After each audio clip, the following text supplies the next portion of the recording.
Alors dans cette vidéo, on va s'intéresser à l'oral 6 qui est énoncer et démontrer le théorème mettant en relation extrémum et dérivée.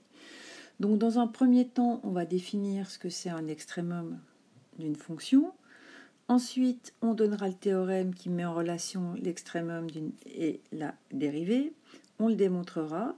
Puis on s'intéressera à la réciproque de ce théorème et comment finalement on peut trouver les minimums et maximums d'une fonction.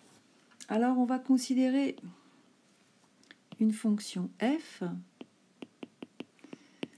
qui est définie sur un intervalle i. Alors très souvent chez nous ça va être tous les réels, hein. Ça peut être plus petit, par exemple si on prend la racine carrée de x, ça dépend de la fonction.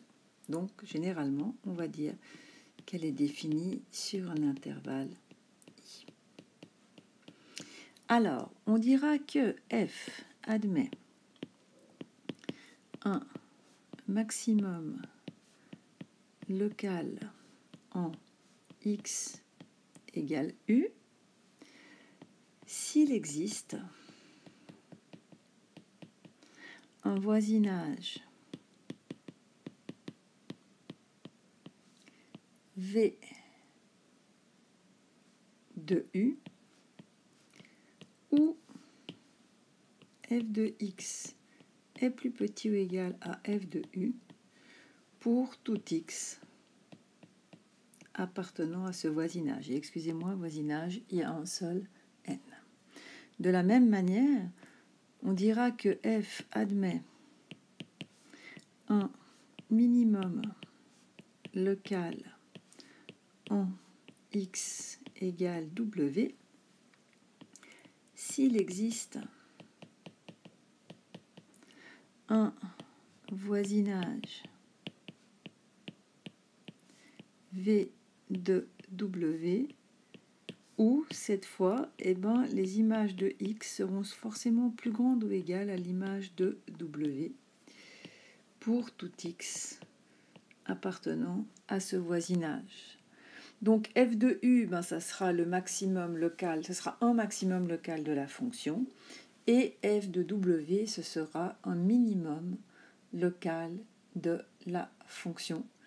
Et f de u et f de w seront en fait des extrémums locaux en fait de f.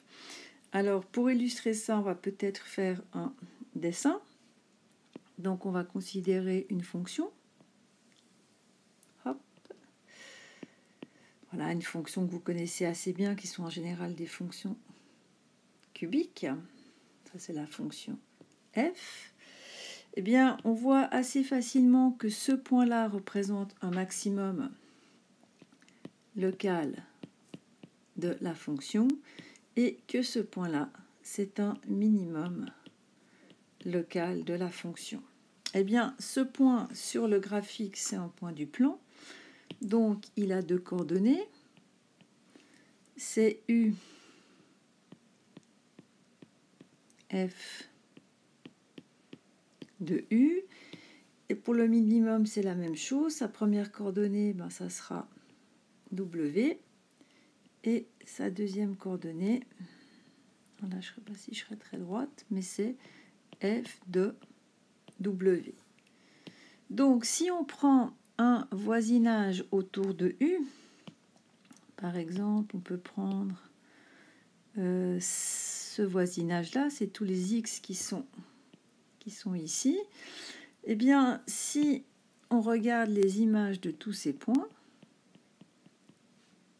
pour tous ceux qui sont en fait dans cet intervalle, on voit bien que l'image de tous les points sera forcément, donc si je les mets en bleu, toutes ces images qui sont sur le graphique seront plus petites que f de u. De même, si on prend un voisinage autour de w, eh bien, on voit là aussi que si je prends des images, pour n'importe quel point dans ce voisinage, si je prends les extrémités, mais je peux prendre aussi là, je peux prendre aussi là. Les images, on lit leur valeur sur l'axe des y, n'oubliez jamais. Donc là, j'avais pris les mêmes, donc ça, on peut dire que c'est x. X, c'est f de x. Eh bien, on voit bien que dans le minimum local, si on fait le même raisonnement, toutes les images, en fait, seront plus hautes que l'image de W. Voilà, c'est comme ça qu'on définit un maximum local et un minimum local d'une fonction. Et on parlera globalement des extrémums d'une fonction